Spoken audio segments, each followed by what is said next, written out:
ഇപ്പോ വയനാട് ദുരന്തവുമായി ബന്ധപ്പെട്ട്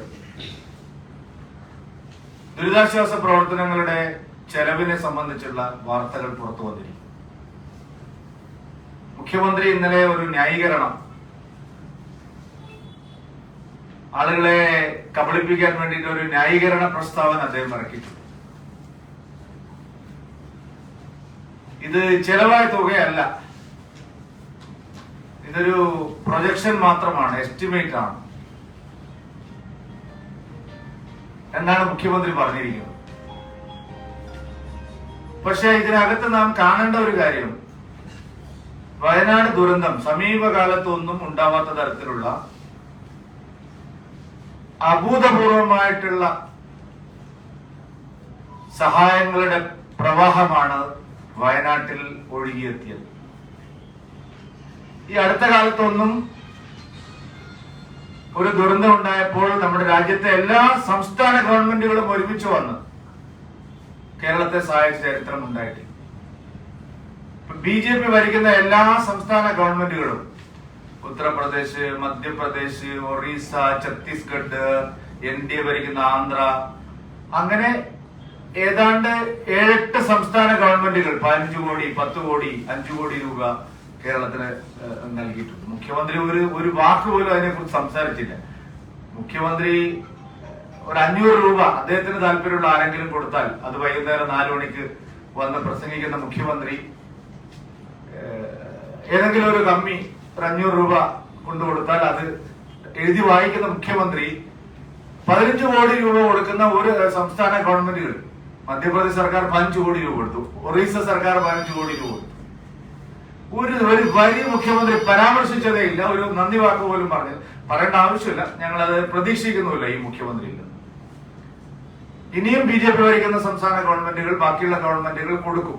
എനിക്ക് അറിഞ്ഞൂടെ ഇന്ത്യ മുന്നണി ഭരിക്കുന്ന എത്ര സംസ്ഥാന ഗവൺമെന്റുകൾ കേരളത്തിലെ ഈ വയനാട് ദുരന്തത്തിന് എന്തെങ്കിലും സഹായം നൽകിയത്. കർണാടകയുടെ ഒരു ചെറിയ തുക ഞാൻ കണ്ടു. വേറെ ഇന്ത്യ മുന്നണി ഭരിക്കുന്ന ഒരു സംസ്ഥാനവും കേരളത്തിന് എന്തെങ്കിലും വലിയ സഹായം ചെയ്തതായിട്ട് നമ്മൾ ആരും കണ്ടിട്ടില്ല. ഞാൻ പറഞ്ഞു വന്നത് അത്രയും വലിയ സഹായ പ്രവാഹമാണ് ഈ വയനാട് ദുരന്തത്തിന് നമുക്ക് കേരളത്തിലെ മലയാളികൾക്ക് ലഭിച്ചത്. വോളണ്ടിയേഴ്സിന്റെ ചെലവ്, അതാണ് എല്ലാവരും വേദനിപ്പിച്ച ഒരു കാര്യം. വോളണ്ടിയേഴ്സിന്റെ ചെലവ്, ഏത് വോളണ്ടിയേഴ്സ്? അവിടെ ഉണ്ടായിരുന്ന വോളണ്ടിയേഴ്സ് എന്ന് പറയുന്നത് സംസ്ഥാന ഗവൺമെന്റിന്റെ ജീവനക്കാര്. ബാക്കി എല്ലാവരും സന്നദ്ധ പ്രവർത്തകരാണ്. Congress, league, BJP, DYFI, SDPI. അവിടെ നമ്മളെല്ലാവരും കണ്ടതാണ്. ബാക്കിയുള്ള വോളണ്ടിയേഴ്സ് എല്ലാം സംസ്ഥാന ജീവനക്കാർ ഒഴിച്ചുള്ള ബാക്കിയുള്ള വോളണ്ടിയേഴ്സ് എല്ലാം രാഷ്ട്രീയ പാർട്ടി പ്രവർത്തകരോ സന്നദ്ധ പ്രവർത്തകരോ ആണ്. വേറെ ഏത് വോളണ്ടിയറാണ്? സർക്കാർ ജീവനക്കാർ കാശ് കൊടുക്കേണ്ട ആവശ്യമില്ല. സർക്കാരിന് ഖജനാവിൽ ശമ്പളം പറ്റുന്നവരാണ്. വേറെ ഞങ്ങളാരും ഒരു പൈസയും അവിടെ സർക്കാരിന് ബാധ്യത വരുത്തിയിട്ടില്ല. ഒരു ചായ കുടിക്കാനോ, ഒരു ഭക്ഷണം കഴിക്കാനോ, ഒരു ട്രാൻസ്പോർട്ടിനോ, ഒരു ട്രാവൽ എക്സ്പെൻസോ ഒരു സന്നദ്ധ പ്രവർത്തകനും ഒരു വോളണ്ടിയറും വയനാട്ടിലെ ദുരന്തത്തിന് പൈസ ചെലവഴിക്കേണ്ടി വന്നിട്ടില്ല. അവരാരും ഒരു ബാധ്യതയും സർക്കാരിന് ഉണ്ടായിട്ടില്ല. പിന്നെ എങ്ങനെയാണ് വോളണ്ടിയേഴ്സിന്റെ യാത്രാ ചെലവ്, വോളണ്ടിയേഴ്സിന്റെ ഭക്ഷണ ചെലവ്, എന്ത് വോളണ്ടിയേഴ്സിന്റെ? എവിടുത്തെ വോളണ്ടിയേഴ്സിന്റെ? DYFI വോളണ്ടിയേഴ്സിന്റെ? ഇത് ഒരു എസ്റ്റിമേറ്റ് ആണെന്നാണ് സർക്കാർ പറയുന്നത്. ഒരു മൃതദേഹം സംസ്കരിക്കാൻ 75,000. എവിടുത്തെ കണക്കായി? എന്താ എസ്റ്റിമേറ്റ് ഇതിൽ? ഒരു പ്രൊജക്ഷൻ ആണെങ്കിൽ ഇനി സർക്കാർ പ്രതീക്ഷിക്കുന്നുണ്ട് അവിടെ ശവസംസ്കാരം നടക്കുന്നു. എല്ലാ തെരച്ചിലും അവസാനിച്ച് 15-ാം തീയതി കൊടുത്ത കണക്കിൽ ഇനി പ്രൊജക്ഷൻ ആണോ? പ്രൊജക്ഷൻ ആണെങ്കിൽ ബെയിലി പാലത്തിന് എങ്ങനെ 1 കോടി രൂപ ചെലവ് വരുന്നത്? എനിക്ക് മനസ്സിലാവുന്നില്ല. ബെയിലി പാലം കെട്ടിയത് കേന്ദ്രം. ഇനി അഥവാ ഈ ട്രാൻസ്പോർട്ടേഷൻ എന്തെങ്കിലും കോടാലിയോ വേറെ ഒരു സാധനം ഇവരുടെ കയ്യിൽ ഉണ്ടായിരുന്നില്ല, കേരള ഗവൺമെന്റിന്റെ കയ്യിൽ വല്ല കോടാലിയോ തൂമ്പയോ ഒക്കെ കൊണ്ടുവരാനാണെങ്കിൽ 1 കോടി രൂപ ചെലവ് വരും. ഇത്രയും ചെറിയ പാലം കേരള ഗവൺമെന്റിന് എങ്ങനെ, കേരളത്തിലെ ദുരന്ത പ്രതിരോധ SDRFന് എങ്ങനെ ചെലവ് വരും? എനിക്ക് മനസ്സിലാവുന്നില്ല. ആരുടെ ഭക്ഷണത്തെ പറ്റിയിട്ടാണ് പറയുന്നത്? ആരുടെ ട്രാവൽ അലവൻസിനെ പറ്റിയിട്ടാണ് പറയുന്നത്? സർക്കാർ പറഞ്ഞ വേറെ കാര്യങ്ങളുണ്ട്, ഞാൻ അതിനെ ചോദ്യം ചെയ്യുന്നില്ല. പ്രൊജക്ഷൻ എന്ന് പറയുമ്പോൾ വീട്, പുനരധിവാസത്തിന്റെ മറ്റു കാര്യങ്ങൾ. പക്ഷെ നടന്ന ചെലവുകൾ എങ്ങനെയാണ് മുഖ്യമന്ത്രി ഇതൊരു പിന്നെ ഇതാണെന്ന് പറയുന്നത്, എസ്റ്റിമേറ്റ് ആണെന്ന് പറയുന്നത്? സർക്കാർ വ്യക്തമാക്കേണ്ട പല കാര്യങ്ങളും ഇതിനകത്തുണ്ട്. കാരണം ഈ സംശയങ്ങൾ ജനങ്ങൾക്ക് കൂടുതൽ ബലപ്പെടുന്നത് നിങ്ങൾ ഇതിനു മുമ്പും അത്തരം കൃത്രിമങ്ങൾ കാണിച്ചത് കൊണ്ടാണ്. മുഖ്യമന്ത്രിയുടെ ദുരിതാശ്വാസ നിധി അടക്കം വകമാറ്റി ചെലവഴിച്ചതിന്റെ പേരിലാണ് ലോകായുക്തയിൽ നിങ്ങൾക്കെതിരെ കേസ് വന്നത്. അതുകൊണ്ടാണ് നിങ്ങൾ ലോകായുക്തയുടെ കഴുത്ത് ഞെരിച്ചു കൊന്നത്. നിങ്ങൾക്ക് ഇങ്ങനെയുള്ള ഒരു ചരിത്രമുണ്ട്. ദുരന്ത നിവാരണത്തിനുള്ള പണവും മുഖ്യമന്ത്രിയുടെ ദുരിതാശ്വാസ നിധിയും വകമാറ്റിയും ധൂർത്തടിച്ച ചരിത്രവും കേരള സർക്കാരിനുണ്ട്, പ്രത്യേകിച്ച് പിണറായി വിജയനുണ്ട്. അതുകൊണ്ട് ആളുകൾക്ക് സംശയം കൂടുകയാണ്. മുഖ്യമന്ത്രി പറഞ്ഞതിന് ആളുകൾ വിശ്വസിക്കുന്നില്ല. സർ, വ്യക്തമാക്കണം, ഈ കഴിഞ്ഞ 2 വർഷം ദുരന്ത പ്രതിരോധത്തിന് കേന്ദ്ര സർക്കാർ കേരളത്തിന് നൽകിയ തുക എത്ര?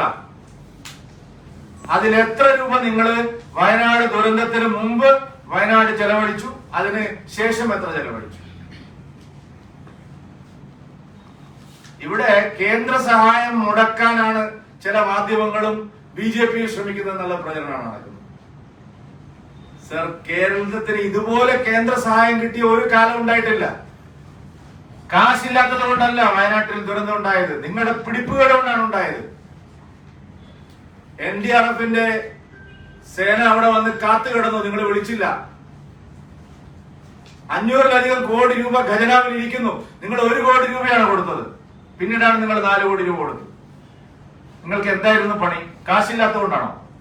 മുഖ്യമന്ത്രിയുടെ ദുരിതാശ്വാസ നിധി, SDRF, എല്ലാ ഏജൻസികളിലുള്ള പണം ഇവിടെ വയനാടിനെ സംബന്ധിച്ച്. പിന്നെ എത്രയാണ് ഇവിടെ വീട് വാഗ്ദാനം ചെയ്തിരിക്കുന്നത്? 1500 വീടിന്റെ കണക്കായി.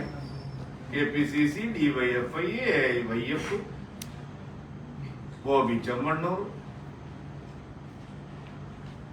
ഇങ്ങനെ കണക്കെടുത്താൽ 1500 വീടായി. സർക്കാർ അവരെ ആരെങ്കിലും കണ്ടിട്ടുണ്ടോ അതിനുശേഷം? പുനരധിവാസത്തിന്റെ അവസ്ഥ എന്താണ്? വാടക കൊടുത്തിട്ടില്ല സർ. ഓണത്തിന് മുമ്പ് കൊടുക്കുമെന്നാണ് പറഞ്ഞത്. താൽക്കാലികമായി വീടുകളിലേക്ക് താമസിപ്പിച്ചവരുടെ വാടക കൊടുത്തിട്ടില്ല. പുത്തുമലയിൽ വീട് വാടകയ്ക്ക് എടുത്തവർ ഇന്നും വാടക കൊടുത്തിട്ടില്ല. ഞങ്ങള് ഈ ദുരന്ത സമയത്ത് അവിടെ ചെന്നപ്പോ ഞാൻ കണ്ടു, പുത്തുമലയിൽ വീട് വാടകയ്ക്ക് കൊടുത്തിട്ട് ആ വീട്ടുകാർക്ക് ഇന്നും വാടക കൊടുത്തിട്ടില്ല. ഏത് പുത്തുമല ദുരന്തം കഴിഞ്ഞിട്ട് കൊല്ലത്രയും ഇന്നും വാടക കൊടുത്തിട്ടില്ല. വയനാട്ടിൽ പുനരധിവാസം അവതാളത്തിലായിരിക്കാണ്. അത്ഭുതം തോന്നുന്നു, ഇങ്ങനെ ഒരു സർക്കാരിന് ഇത്രയും ഒരു പെരുപ്പിച്ച കണക്ക് അവതരിപ്പിക്കാൻ എങ്ങനെ കഴിയുന്നു? ഈ ദുരന്ത മുഖത്ത് സർക്കാർ എന്താണ് ഉദ്ദേശിച്ചത് എന്ന് തുറന്ന് പറയാൻ തയ്യാറാവണം, വ്യക്തത വരുത്തണം. മുഖ്യമന്ത്രിയുടെ ഫേസ്ബുക്ക് പോസ്റ്റ് പോരാ. ഈ കാര്യത്തിൽ വയനാട്ടിൽ ദുരന്തമുണ്ടായതിന് ശേഷം എത്ര രൂപ SDRFൽ നിന്ന് ചെലവായി? ഇനി ദുരന്ത പ്രതിരോധത്തിനും ഇനി റിഹാബിലിറ്റേഷന് എത്ര ചെലവ് കണക്കാക്കപ്പെടുന്നു? ഓരോ ഇനവും എന്താ ജനങ്ങളോട് പറയണം. ജനങ്ങൾക്ക് സംശയമുണ്ട്. ഈ സർക്കാരിനെ ജനങ്ങൾ സംശയത്തോടെയാണ് കാണുന്നത്. ഈ സർക്കാരിനെ ജനങ്ങൾക്ക് വിശ്വാസമില്ല. കാരണം നിങ്ങൾ ഇതിങ്ങനെ അടിച്ചു മാറ്റുന്ന ഒരു ആൾക്കാരാണ് എന്ന് പറഞ്ഞു. പിന്നെ നിങ്ങൾ നോക്കൂ, എന്ത് വലിയ ചതിയാണ്. അവിടെ സാധനങ്ങൾ നമ്മളെ എല്ലാ ചാനലുകളും പത്രങ്ങളും ഓൺലൈനിലും വീഡിയോയിലൊക്കെ നമ്മൾ കണ്ടു. കലക്ടറേറ്റിൽ അവിടെ പിന്നെ അനുവദിച്ചിട്ടുള്ള സ്ഥലത്ത് ഭക്ഷ്യ സാധനങ്ങളും മുഖ്യമന്ത്രി തന്നെ വൈകുന്നേരം 4 മണിക്ക് പറഞ്ഞു, ഇനി ഒരു സാധനം കൊണ്ടുവരരുത്. നിങ്ങൾ റിപ്പോർട്ട് ചെയ്തതാണ്. 4 മണിക്ക് നമ്മളെല്ലാവരും കണ്ടതാണ്. ഈ ദുരന്തം വരുമ്പോൾ മാത്രമാണ് ഈ 4 മണിക്ക് ഇറങ്ങുന്നത്. മുഖ്യമന്ത്രി പറഞ്ഞു, ഒരു സാധനം ഇനി ഇവിടെ വേണ്ട. എല്ലാ സാധനങ്ങളും നിറഞ്ഞു കവിഞ്ഞിരിക്കുകയാണ്. വീട്ടു സാമഗ്രികൾ, ഗ്രോസറി, ക്രോക്കറി, എല്ലാ സാധനങ്ങളും വന്ന് നിറഞ്ഞിരിക്കുന്നു. ഇനി വേണ്ട ക്യാമ്പിലേക്കുള്ളവർക്കും. ഇനി അത് കഴിഞ്ഞ് ഓരോ പാർട്ടിക്കാരും സന്നദ്ധ പ്രവർത്തകരും എത്ര ലോഡ് കണക്കിന് സാധനങ്ങൾ നമ്മൾ വയനാട്ടിൽ എത്തിച്ചു. ക്യാമ്പിലേക്കുള്ള ആൾക്കാരുടെ കണക്ക് വന്നിരിക്കുന്നു. ക്യാമ്പിൽ കഴിയുന്നവരുടെ ഭക്ഷണ ചെലവും ക്യാമ്പിൽ കൊടുത്ത സാധനവും തുണിയും 11 കോടി രൂപയുടെ തുണി കൊടുക്കുന്ന എവിടെ നമുക്ക് തുണികൾ തരംതിരിക്കാനും വീട്ടു സാമഗ്രികൾ തരംതിരിക്കാൻ പോലും കഴിയാത്ത വിധത്തിൽ അത്രയ്ക്കുള്ള പ്രവാഹമാണ് നമ്മൾ വയനാട്ടിലേക്ക്. എന്താണ് സർക്കാർ ആഗ്രഹിക്കുന്നത്? എന്താണ് സർക്കാർ ഉദ്ദേശിക്കുന്നത്? അതുകൊണ്ട് ഇതിനെ സംബന്ധിച്ച് ശരിയായ ഒരു വസ്തുത ജനങ്ങളുടെ മുമ്പിൽ സർക്കാർ അവതരിപ്പിക്കണം. നിങ്ങളിപ്പോൾ ഈ ന്യായീകരണം പറയുന്നത് വിശ്വാസയോഗ്യമായ ന്യായീകരണമല്ല. ഒന്നുകിൽ നിങ്ങൾ കേന്ദ്രത്തെ കബളിപ്പിക്കാനുള്ള ഒരു ശ്രമം നടത്തുന്നു, അല്ലെങ്കിൽ നിങ്ങൾ ഇതിൽ നിന്ന് പണം അടിച്ചു മാറ്റാൻ ശ്രമിക്കുന്നു. ഇതിലേതാണ് സംഭവിച്ചതെന്ന് മുഖ്യമന്ത്രിയാണ് പറയേണ്ടത്. ന്യായീകരണ തൊഴിലാളികൾക്ക് അത് വിശദീകരിക്കാനുള്ള ബാധ്യതയുണ്ട്. ഒരു ശവം സംസ്കരിക്കാൻ 75,000 രൂപയുടെ ചെലവ് എന്ന് പറഞ്ഞാൽ പൊറുക്കാത്ത തെറ്റാണ്. 1 രൂപ സർക്കാരിന് ബാധ്യതയില്ലാതെ 64 മൃതദേഹങ്ങളാണ് സേവാഭാരതി എന്ന് പറയുന്ന ഒരു ഒട്ടും സാമ്പത്തിക ശേഷി ഇല്ലാത്ത ഒരു സംഘടന 1 രൂപ ചെലവ് ഇല്ലാതെ 64 മൃതദേഹങ്ങൾ എന്തിനായിരുന്നു അവരെ ഏൽപ്പിച്ചാൽ പോരായിരുന്നോ ശ്രീ പിണറായി വിജയൻ? അതല്ലെങ്കിൽ ഇത് തയ്യാറായി വന്ന എത്ര സന്നദ്ധ സംഘടനകളുണ്ടായിരുന്നു, അവരെ ഏൽപ്പിച്ചാൽ മതിയായിരുന്നില്ലേ? എന്താണ് നിങ്ങൾ ഉദ്ദേശിക്കുന്നത്? ദുരിതാശ്വാസ നിധി അടിച്ചു മാറ്റാനുള്ള അല്ലെങ്കിൽ അതിൽ തട്ടിപ്പ് നടത്താനുള്ള നീക്കം കേരളത്തെ പോലത്തെ ഒരു സംസ്ഥാനത്ത് വെച്ചുറപ്പിക്കാവുന്ന ഒരു കാര്യമല്ല. മനസാക്ഷി ഇല്ലാത്ത ഒരു നടപടിയാണ്, മനുഷ്യത്വരഹിതമായ ഒരു നടപടിയാണ്. ഇത് സംബന്ധിച്ച് സർക്കാർ കൃത്യമായിട്ടുള്ള വിവരങ്ങൾ പുറത്തുവിടണം. ഈ പ്രധാനമന്ത്രി സന്ദർശിച്ചപ്പോൾ സമയത്തിനുള്ളിൽ ഇത് നൽകണം എന്ന് പറഞ്ഞിട്ടുണ്ട്. സംബന്ധിച്ച കൃത്യമായ കണക്ക് കാര്യങ്ങൾ എന്നാൽ മാത്രമേ അത് ക്രോഡീകരിച്ച് മാത്രമേ ഒരു പ്രഖ്യാപനം ഉണ്ടാവുകയുള്ളൂ. പക്ഷെ പ്രധാനമന്ത്രി വന്നപ്പോൾ ഇത്രയും ദിവസങ്ങളായി കേരളം ഇത് സംബന്ധിച്ച് കത്തോ അല്ലെങ്കിൽ ഇതിലെ കണക്കോ നൽകാത്തതാണോ കേന്ദ്ര സർക്കാർ ഇതിലെ ഫണ്ട് വൈകാൻ കാരണം? അല്ല, കേരളം ഒരു കത്ത് കൊടുത്തിട്ടുണ്ട്. പ്രധാനമന്ത്രി ആ യോഗത്തിൽ പറഞ്ഞത് ഇങ്ങനെയുള്ള കത്തുകളല്ല വേണ്ടത്. ഈ ദുരന്തത്തെ അതിജീവിക്കാൻ പുനരധിവാസത്തിന് എന്തെല്ലാം സഹായങ്ങൾ ഏതെല്ലാം മാനദണ്ഡം അനുസരിച്ച് കിട്ടേണ്ട അത് വ്യക്തമായിട്ട് തയ്യാറാക്കിയിട്ട് വേണം കൊടുക്കാൻ. 2,500 കോടി ഇങ്ങട് എന്ന് പറഞ്ഞാൽ ഇതെന്തായാലും കച്ചവടം നടത്തുന്നതാണ്. സർക്കാരും തമ്മിൽ വ്യക്തത വരുത്തേണ്ട പല കാര്യങ്ങളുണ്ട്. അവിടെ വളരെ വലിയ മെല്ലെപ്പോക്ക് നടന്നിരിക്കുന്നു. ഞാൻ സർവകക്ഷി യോഗത്തിൽ പങ്കെടുത്ത ആളാണ്. ഈ ഒരു പുനരധിവാസത്തെ സംബന്ധിച്ച ഒരു സർവകക്ഷി യോഗം 2 ആഴ്ച മുമ്പ് ഉണ്ടായിരുന്നു. അതിലും പൂർണ്ണമായിട്ടും കേന്ദ്ര സർക്കാരിന് സമർപ്പിക്കേണ്ട കണക്കുകളെ സംബന്ധിച്ച് വ്യക്തത വന്നിട്ടില്ല. ഇനി ഇപ്പോഴത്തെ താൽക്കാലിക പുനരധിവാസം തന്നെ അവതാളത്തിലായിരിക്കുകയാണ്. ഇപ്പോൾ പറയപ്പെടുന്ന പുനരധിവാസം 2 സ്ഥലത്തായിട്ട് മേപ്പാടി പഞ്ചായത്തിലും കൽപ്പറ്റ മുനിസിപ്പാലിറ്റിയിലുമായിട്ട് 2 സ്ഥലത്ത് ഒരു വീടുകൾ അവിടെ പുനർനിർമ്മിക്കുന്നത് അതേ സ്ഥലം തന്നെ. ഒരു വ്യക്തതയുമില്ല. ഒരു സ്ഥലത്ത് 50 ഏക്കർ എന്ന് പറയുന്നു. 50 ഏക്കറിൽ സ്കൂൾ വേണം, സിനിമാശാല വേണം, മറ്റ് കളിക്കളം വേണം, കുളിക്കാനുള്ള പൊതുവായിട്ടുള്ള സ്ഥലം വേണം. ഒരുപാട് കാര്യങ്ങള് ചീഫ് സെക്രട്ടറിയുടെ ഇതനുസരിച്ച് പറഞ്ഞിട്ടുണ്ട്. ഈ ആളുകളുടെ സ്പോൺസർഷിപ്പിനെ സംബന്ധിച്ച് ഒരു കണക്കും സർക്കാർ പറയുന്നില്ല. ഇത്രയും സ്പോൺസർഷിപ്പ് വന്നാൽ ആദ്യം ഒരു ഗവൺമെന്റ് ചെയ്യേണ്ടത് എന്താണ്? അവരെ വിളിച്ചിരുത്തിയിട്ട് ഇതൊക്കെ സത്യമാണോ? അല്ല പണ്ട് KPCC തള്ളിയതുപോലെ 1000 വീട് കൊടുക്കാന്ന് പറഞ്ഞതുപോലെയാണോ 100 വീട് കോൺഗ്രസ് കൊടുക്കാന്ന് പറഞ്ഞു പോയത്? ഒന്ന് വിളിച്ചിരുത്തണ്ടേ ആൾക്കാരെ? പറഞ്ഞവരൊക്കെ പറഞ്ഞ് ശരിയാണ്. ഇവരൊക്കെ 100 വീടും 150 വീടും ഒക്കെ പറഞ്ഞ ആൾക്കാരുടെ ഒക്കെ എന്താണ് അവരുടെ പ്ലാൻ? സർക്കാർ ഇതുവരെ വിളിച്ചിട്ടില്ല. സർക്കാർ ഇതൊരു അവസരമായി ഉപയോഗിക്കുകയാണോ എന്നുള്ള സംശയം ഞങ്ങൾക്ക് കൂടുതൽ ബലപ്പെടുകയാണ്.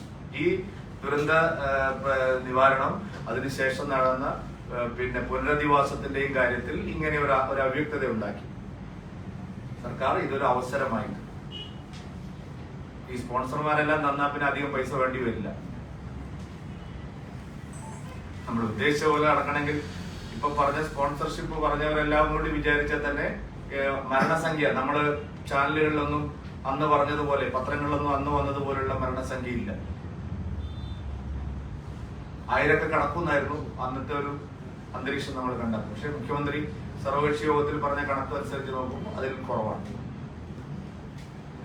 അപ്പൊ അതുകൊണ്ട് ഈ കാര്യത്തിൽ പുനരധിവാസം പാളിയിരിക്കുകയാണ്. ഇപ്പൊ തന്നെ ഇനി എന്തെങ്കിലും ചോദിച്ചാൽ ഉടനെ പറയും ഇത് കേരളമാണ് ഇവിടെ ചോദിക്കുന്നത്. ഇത് കേരളമാണ്, ഇവിടെ പുത്തുമല ഉണ്ടായിരുന്നു, പെട്ടിമുടി ഉണ്ടായിരുന്നു, കവളപ്പാറ ഉണ്ടായിരുന്നു. അവിടെയൊക്കെ നടന്നത് എന്താണ് എന്നുള്ള കാര്യം പ്രമുഖമായിട്ടുള്ള ഒരു മാധ്യമ സ്ഥാപനത്തിന്റെ നേതൃത്വത്തിൽ പുത്തുമലയിൽ വീടുകൾ വെച്ചു കൊടുത്തു. ഇപ്പൊ വീടുകളുടെയൊക്കെ പല അവസ്ഥയും എന്താണെന്നുള്ളത് നമ്മൾ അവിടെ നേരിട്ട് പോയി കണ്ടത്. അതിൽ തന്നെ വീട് കിട്ടാത്ത നിരപരാധികൾ ഈ ദുരന്ത സമയത്ത് നമ്മുടെ മുമ്പിൽ, മാധ്യമങ്ങളുടെ മുമ്പിൽ കരയുന്നത് നമ്മൾ കണ്ടു. അതുകൊണ്ടാണ് പറയുന്നത്, ചോദിക്കുമ്പോൾ ഉടനെ ഇത് കേരളമാണ്, ഇവിടെ ചോദ്യങ്ങൾ അരുത്, അങ്ങനെ പറയരുത്. പിണറായി വിജയനും അവരുടെ സംഘവും എപ്പോഴും ചെയ്യുന്ന ഒരു പണിയാണ്. അതിന് മാധ്യമങ്ങൾ കൂട്ടുനിൽക്കുക. കാരണം ഇതിനു മുമ്പുള്ള പ്രതിരോധത്തിന്റെയും ഇതിനു മുമ്പുള്ള പുനരധിവാസത്തിന്റെയും കാര്യത്തിലെ വീഴ്ചകൾ നമ്മളെല്ലാവരും ചൂണ്ടിക്കാണിച്ചതാണ്. അതിന്റെ തനിയാവർത്തനം തന്നെയാണ് പിന്നെ പുത്തുമലയിലും ഇപ്പോ ഉണ്ടായിരിക്കുന്ന മുണ്ടക്കയിലും സംഭവിക്കുന്നത്. ഇതിനെ സംബന്ധിച്ച് സർക്കാർ വ്യക്തത. മറ്റൊന്ന്, ഈ കേന്ദ്രത്തിന് സഹായം നൽകാൻ അടിയന്തര സഹായം പോലും അടിയന്തര സഹായം കിട്ടിയില്ലെന്ന് നൽകിയില്ല. മുരളീധരനല്ല, മുഖ്യമന്ത്രി. ഇപ്പൊ എത്ര കയ്യിലിരിക്കുന്നു കാശ് ഞാൻ പറഞ്ഞിരുന്നു. കേരള ഗവൺമെന്റിന്റെ കയ്യിൽ ഇപ്പൊ എത്ര കാശ് ഇരിക്കുന്നു നിങ്ങൾ വിചാരിച്ചു? ഈ പുനരധിവാസത്തിനും ദുരന്ത പ്രതിരോധത്തിനും എത്ര കാശ്? ഇത് RT നിങ്ങൾക്ക് എഴുതി ചോദിക്കാമല്ലോ. നിങ്ങളിപ്പോ ശേഷം കയ്യിലുണ്ടല്ലോ കാശ്. പ്രധാനമന്ത്രി എന്താണ് പറഞ്ഞത്? നിങ്ങളെ വഴിതിരിച്ചു വിടാൻ ശ്രമിക്കരുത്. പ്രധാനമന്ത്രി പറഞ്ഞത്, ഇത് CPM-ന്റെ ഒരു വാദം. പ്രധാനമന്ത്രി പറഞ്ഞത് എന്താണ്? ഒരു സാമ്പത്തിക സ്ഥിതിയും തടസ്സമാവില്ല. എന്തെങ്കിലും ഒരു സ്റ്റെപ്പ് പുനരധിവാസത്തിന്റെ കാര്യത്തിൽ നീങ്ങിയിട്ടുണ്ട്. എന്നിട്ട് നിങ്ങൾ പറഞ്ഞ് ബ്ലെയിം ചെയ്തോ കേന്ദ്രം തന്നില്ല. പക്ഷെ അതിന് ശേഷം ദുരന്തമുണ്ടായ സ്ഥലത്ത് പൈസ കൊടുത്തു എന്നാണ് പറയുന്നത്. എവിടെ? ഇതൊക്കെ പറയും.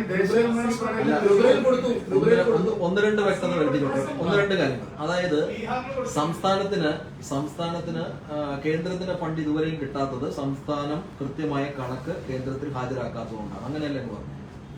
അല്ല, എന്താ കൊടുത്തിരിക്കുന്നത് സംസ്ഥാനം? നിങ്ങൾ ആരെങ്കിലും അല്ല, അതാ ഞാൻ ചോദിച്ചത്. കേന്ദ്രത്തിന് കേരളം എന്താണ് കൊടുത്തത് എന്ന് കേരളത്തിലെ മാധ്യമങ്ങൾക്ക് അറിയുമോ? എനിക്കറിയില്ല. അല്ല, അതുകൊണ്ടാണ് എന്റെ ചോദ്യം. നിങ്ങൾക്ക് എന്നെക്കാൾ കൂടുതൽ കിട്ടുമല്ലോ. അല്ലല്ല. കേരളം പുനരധിവാസത്തിന് എന്താണ് ഒരു വാലിഡ് ആയിട്ടുള്ള, അതിനെ സബ്സ്റ്റാൻഷിയേറ്റ് ചെയ്യാൻ കഴിയുന്ന ആവശ്യമായിട്ടുള്ള ഘടകങ്ങൾ വേണം. വെറുതെ ഒരു കത്ത് കൊടുക്കാൻ പറ്റില്ല. അത് നേരത്തെ കൊടുത്തിട്ടുണ്ട്. താൽക്കാലിക മെമ്മോറണ്ടം എന്നാണ് മുഖ്യമന്ത്രി പറയുന്നത്. ഒറിജിനൽ ഫുൾ പ്രൂഫ് എന്താണ് കൊടുത്തത്? സർക്കാർ എന്തുകൊണ്ട് അത് വരുത്താത്തത്? ധനസഹായം വെറുതെ കൊടുക്കാനുള്ളതല്ല. ധനസഹായം കിട്ടില്ലെന്ന് ആര് പറയും? അപ്പൊ ഇതിനു മുമ്പ് കിട്ടിയതൊന്നും ധനസഹായമല്ലേ? 500 കോടി ഇരിക്കുന്നുണ്ടല്ലോ, അതെന്തിനു വെച്ചിരിക്കുന്നതാണ്? അവിടെ പണത്തിന് എന്തെങ്കിലും ഒരു മുട്ടുണ്ടോ? എന്റെ ചോദ്യം, എല്ലാ സംസ്ഥാനങ്ങളെയും ഒരുപോലെയാണ് കാണുന്നത്. അല്ലല്ല, ഇല്ലെന്നാ, അങ്ങനെ ഒരു സംഭവം ഇല്ല. കേരളത്തെ അവഗണിച്ചു എന്ന് നിങ്ങൾ പറഞ്ഞാൽ പോരാ, മുഖ്യമന്ത്രി പറയട്ടെ. എന്റെ ചോദ്യം ഗോവിന്ദ മാഷോ ഡിവൈഎഫ്ഐയോ പറഞ്ഞാൽ പോരാ, മുഖ്യമന്ത്രി പറയട്ടെ. കേരളത്തിന് ചോദിച്ചത് സർക്കാർ വ്യക്തമായി ചോദിച്ചതിൽ വീഴ്ച വരുത്തിയിട്ടുണ്ട്. എന്ത് പറയുന്നു? പുതിയൊന്നും പ്രസംഗിക്കുന്നതല്ല സാർ. ഇത് ഞാൻ പറഞ്ഞത് എന്താണ്? മുഖ്യമന്ത്രി പ്രധാനമന്ത്രിയെ കണ്ടു. മുഖ്യമന്ത്രി വിളിച്ച അവലോകന യോഗത്തിൽ പ്രധാനമന്ത്രി പങ്കെടുത്തു. അപ്പോഴും പ്രധാനമന്ത്രി പങ്കെടുക്കുമ്പോഴും അവിടുത്തെ ജനങ്ങൾക്ക് ഒരു പ്രതീക്ഷയുണ്ടല്ലോ. ആ പ്രതീക്ഷ ഒരു മാസത്തിനുള്ളിൽ സർക്കാർ നടത്തേണ്ട എക്സസൈസ് നടത്തിയിട്ടുണ്ടോ എന്ന് നിങ്ങൾ ചോദിച്ചോ? അതിനെപ്പറ്റി നിങ്ങൾ സർക്കാർ നടത്തിയത് ഇപ്പൊ കണ്ടല്ലോ. ഈ കണക്ക് ഇങ്ങനെ ഒരു കണക്ക് കൊടുത്തുകൊണ്ടാണോ കേന്ദ്ര പൈസ കൊടുക്കാതെ? ഇങ്ങനെ ഞാൻ പറയില്ല, എനിക്കറിയാത്ത കാര്യം ഞാൻ ഇങ്ങനെ ഒരു കണക്ക് എങ്ങനെ കൊടുക്കാൻ കഴിയുമെന്ന ചോദ്യമാണ് ഞാൻ ചോദിക്കുന്നത്. അല്ല, അങ്ങനെയാണ് ഒരു മാസം കൈവച്ചിരുന്നല്ലോ കേന്ദ്ര സർക്കാർ. കേന്ദ്ര സർക്കാർ 15 കൊടുത്തതാണ് മനസ്സിലാക്കുന്നത് കഴിഞ്ഞ മാസം. ഇത് കൊടുക്കണമെന്നാണോ പറഞ്ഞത്? 77,000 കൊടുക്കണമെന്നാണോ? അങ്ങനെയല്ല, ആ കണക്ക് തെറ്റായത് കൊണ്ടാണോ പൈസ കിട്ടാതിരുന്നത്? അതിനൊക്കെ അവര് മറുപടി പറയേണ്ട ഒരു മറുപടി പറയും. ഞാൻ അതായത് മുഖ്യമന്ത്രി പറഞ്ഞത് ഇവിടുത്തെ ഫേസ്ബുക്കിലൂടെ സംഭവം പറയുന്നത് ഇതൊരു എസ്റ്റിമേറ്റ് കണക്കാണ്, കേന്ദ്ര മാനദണ്ഡം അനുസരിച്ച് സമർപ്പിക്കേണ്ട കണക്കാണ്. അത് എന്തെങ്കിലും ന്യൂനതയുണ്ടോ അല്ലെങ്കിൽ എന്താണ് അതിന്റെ സത്യം? അതല്ലേ ഇപ്പൊ ഞാൻ പറഞ്ഞ എസ്റ്റിമേറ്റ് കണക്കാന്ന് പറഞ്ഞാൽ 1 കോടി രൂപ പേരി പാലത്തിന്. എന്താ എസ്റ്റിമേറ്റ്?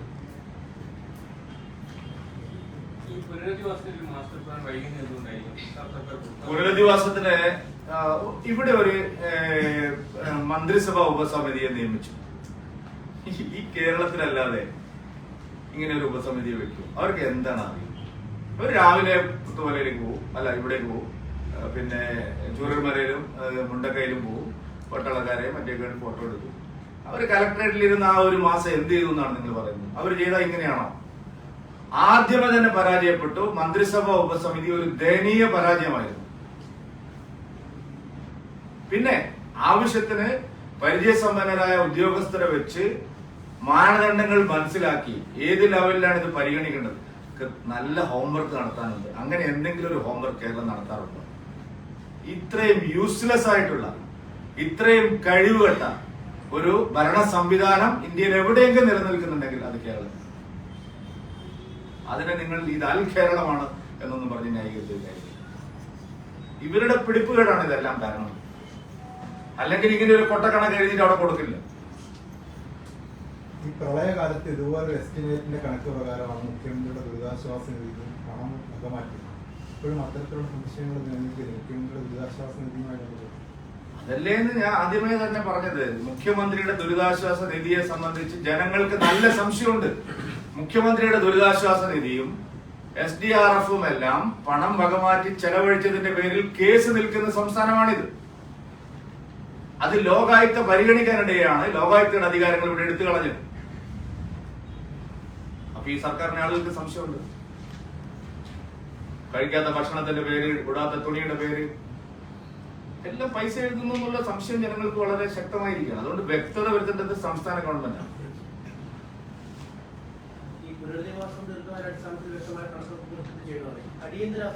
അടിയന്തര സഹായം നിങ്ങൾ പോലെ ചോദിച്ചിട്ടുണ്ടോ? എന്റെ ചോദ്യം അതാണ്. അടിയന്തര സഹായം നിങ്ങൾ ആരെങ്കിലും ചോദിച്ചിട്ടുണ്ടോ? കേരള ഗവൺമെന്റ് പിന്നല്ലാതെ പൈസ ഇതാണ് നിങ്ങളെ ഇരട്ടത്താപ്പ് എന്ന് പറയുന്നത്. കേരള ഗവൺമെന്റിന്റെ കയ്യിൽ പണമില്ലാത്തതിന്റെ പ്രശ്നമുണ്ടോ?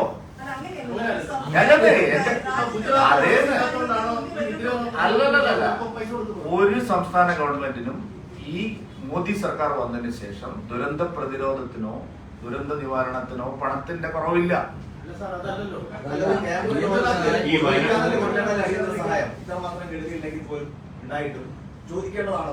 അങ്ങനെയല്ലേ? അതിലെ എത്ര പൈസ വന്നു സാർ? നിങ്ങൾ എന്താണ് ഈ പറയുന്നത്?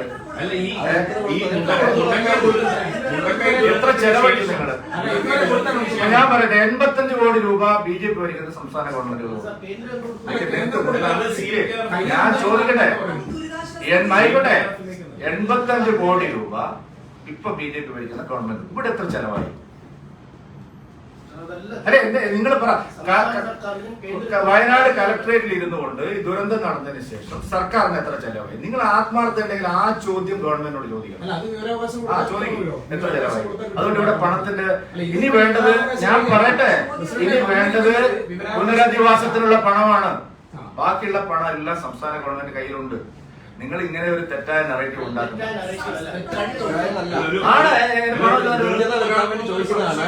കൃത്യത വരുത്താൻ വേണ്ടി ചോദിക്കുന്നതാണ്. ഒറ്റ 2-3 കാര്യങ്ങളേ ഉള്ളൂ. ഒന്ന്, അല്ല ഇന്നലെ സുരേഷ് ഗോപിയോട് ചോദിച്ചപ്പോഴും അത് മുഖ്യമന്ത്രിയോട് ചോദിച്ചു എന്തുകൊണ്ടാണ് ധനസഹായം വായിക്കുന്നതെന്ന് ചോദിച്ചു. അതുകൊണ്ടാണ് ചോദിക്കുന്നത്. ഒന്ന്, അല്ലല്ല സംസ്ഥാന സർക്കാർ കൃത്യമായ കണക്ക് കേന്ദ്രത്തിൽ സമർപ്പിക്കാത്തത് കൊണ്ടാണോ കേന്ദ്രത്തിന്റെ ധനസഹായം വൈകുന്നത്? അതാണ് ഒന്നാമത്തെ ചോദ്യം.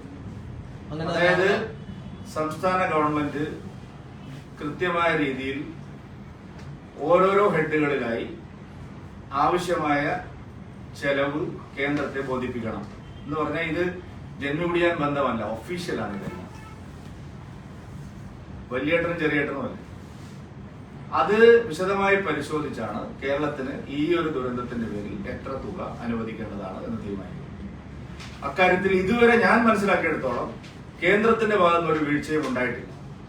കേരളത്തിന് അർഹമായത് ലഭിക്കുക തന്നെ ചെയ്യും. ഞങ്ങളും കേരളത്തിൽ പ്രവർത്തിക്കുന്ന ഒരു പാർട്ടിയാണ്. 20% വോട്ട് മലയാളികൾ തന്നിട്ടുള്ള ഒരു പാർട്ടിയാണ്. അതുകൊണ്ട് കേരളത്തിന്റെ ഒരു നഷ്ടവും ഞങ്ങളും അനുവദിക്കുന്ന പ്രശ്നമില്ല. സ്റ്റേറ്റ് ഗവൺമെന്റിന്റെ വീഴ്ചകൾ ചൂണ്ടിക്കാണിക്കുമ്പോൾ അതിനെ മറ്റു രീതിയിൽ വ്യാഖ്യാനിക്കും. അതുകൊണ്ട് കേന്ദ്രത്തിൽ നിന്ന് കേരളത്തിന് കിട്ടേണ്ടതെല്ലാം ഒരു നയാ പൈസയുടെ വ്യത്യാസമില്ലാതെ ഉറപ്പുവരുത്തുമെന്നുള്ള കാര്യത്തിൽ സംശയം. രണ്ടാമത്തെ കാര്യം, കേന്ദ്രം അടിയന്തര സഹായം എന്ന നിലയിൽ കേരളത്തിന് എന്തെങ്കിലും കൊടുത്തിട്ടുണ്ടോ വയനാടിന്റെ കാര്യത്തിൽ? അതിനാണ് ഞാൻ പറഞ്ഞത്, നിങ്ങൾ ഈ ദുരന്തം നടന്നതിന് ശേഷം സംസ്ഥാന ഗവൺമെന്റിന്റെ കയ്യിൽ ഈ ദുരന്തത്തെ പ്രതിരോധിക്കാനും ആ സമയത്തുണ്ടായിരുന്ന ദുരിതാശ്വാസത്തിനുമായിട്ട് കേന്ദ്രം നൽകിയ എത്ര തുക സംസ്ഥാന ഗവൺമെന്റിന്റെ കയ്യിലുണ്ട് എന്ന് നിങ്ങൾ പരിശോധിക്കുന്നത്. അത് ഈ ദുരന്തം നടന്നതിന് ശേഷം കൊടുത്തതാണോ? എന്തിനാണെന്ന് എനിക്ക് മനസ്സിലാവുന്നില്ല. 500-ലധികം കോടി രൂപ സെൻട്രൽ ഗവൺമെന്റ് കൊടുത്ത കാശ് ഇവിടെ ഇരിക്കുമ്പോ പിന്നെ നിങ്ങൾ ഈ അടിയന്തരം എന്ന് പറയുന്നത് എന്താണ്? അടിയന്തര സഹായം ആവശ്യമില്ല. അല്ല, അങ്ങനെ നാളെ നിങ്ങൾ കൊടുക്കാനാണ് ചോദ്യം. ഞാൻ പറഞ്ഞില്ല. അടിയന്തരമായി ചെലവഴിക്കേണ്ട തുകയെ സംബന്ധിച്ച്, പണത്തെ സംബന്ധിച്ച് ഇവിടെ അതിന്റെ ദൗർലഭ്യമില്ല. നിങ്ങൾ ഗുജറാത്തിനെ പറ്റി അടിയന്തരമായി പ്രഖ്യാപിച്ചു മുഖ്യമന്ത്രി ഉത്തരവിട്ട ചേട്ടാ, ഒരു ജൂലൈ 30 തന്നെ കേന്ദ്ര സഹായം 2 ലക്ഷം രൂപ മേടിച്ചു കൊടുക്കും. അതിന് മുഖ്യമന്ത്രി പ്രഖ്യാപിച്ചു. അതിനുശേഷമാണ് ഈ മാസ്റ്റർ പ്ലാൻ അവതരിപ്പിക്കുന്നത് പറഞ്ഞത്. ആ മാസ്റ്റർ പ്ലാൻ ഇതുവരെ കൊടുത്തില്ല എന്നുള്ളതാണ് കേന്ദ്രത്തിന്. അതിനെ കുറിച്ചാണ് അതല്ലേ ഞാൻ പറഞ്ഞേ, കൊടുക്കാത്തോണ്ടാണല്ലോ കിട്ടാത്തത്. അടിയന്തര സഹായം നേരത്തെ കേന്ദ്ര സർക്കാർ 2 അത് ലക്ഷം ആദ്യം എല്ലാ പത്രങ്ങളും റിപ്പോർട്ട് ചെയ്തതല്ലേ, പിന്നെ എന്തിനാണ് വേണ്ടി ചോദിക്കുന്നത്? അതായത് അടിയന്തര സഹായം പണമില്ല കേരളത്തിന് എന്നൊരു പ്രശ്നം ഇതിലില്ല. നിങ്ങൾ അത് മൂടി വെക്കാനാണ് ശ്രമിക്കുന്നത്. എത്ര പണം കേരള ഗവൺമെന്റ് കയ്യിലുണ്ട്, കേന്ദ്രം കൊടുത്തത് തന്നെ. അത് ചെലവഴിക്കാത്തതുകൊണ്ടാണോ? അല്ല, അത് എന്താ ചെലവഴിച്ചാൽ അതിനെന്തെങ്കിലും ബാറുണ്ടോ? ഇപ്പം സമർപ്പിച്ച ആ ഒരു രേഖ പ്രകാരം ഏത് രേഖ? അല്ല, ഇപ്പം സർക്കാർ കൊടുത്തല്ലോ, ഹൈക്കോടതി കൊടുത്തൊരു രേഖയുണ്ടല്ലോ. അതാണ് അതിന്റെ സത്യാവസ്ഥ. ബിജെപി എങ്ങനെയാണ് അതിനെ BJP, കോൺഗ്രസ്, CPM അല്ല. ഇതൊരു സർക്കാരിന്റെ നൈതികതയുടെ പ്രശ്നമാണ്. ഇതിനെ ഞങ്ങൾ ചോദ്യം ചെയ്യും. ഓരോ ചില്ലിക്കാശും ഈ ഒരു ദുരന്ത ഘട്ടത്തിൽ ചെലവഴിക്കുന്നത് എങ്ങനെയാണ് എന്ന് ജനങ്ങൾക്ക് അറിയാനുള്ള അവകാശമുണ്ട്. ദുരന്തത്തെ കൊള്ളയടിക്കാൻ ഈ സർക്കാർ ശ്രമിച്ചാൽ അതിനെതിരായിട്ടുള്ള കോൺഗ്രസ് എടുക്കുന്ന അഴകുഴമ്പൻ സമീപനമായിരിക്കില്ല ഞങ്ങൾ. ഇങ്ങനെ ഒരു കണക്ക് തെറ്റായിരുന്നെങ്കിൽ ആ കാര്യങ്ങൾ സ്വാഭാവികമായിട്ടും തിരിച്ച് സ്റ്റേറ്റ് ഗവൺമെന്റ് പറയുന്നത് എന്തിനാണെന്ന്. ഇതൊക്കെ ഗവൺമെന്റ് ടു ഗവൺമെന്റ് അതെ, അങ്ങനെ വരുമായിരുന്നില്ല. അങ്ങനെ ഇതുവരെ വന്നിട്ടില്ലല്ലോ. ആയിക്കോട്ടെ.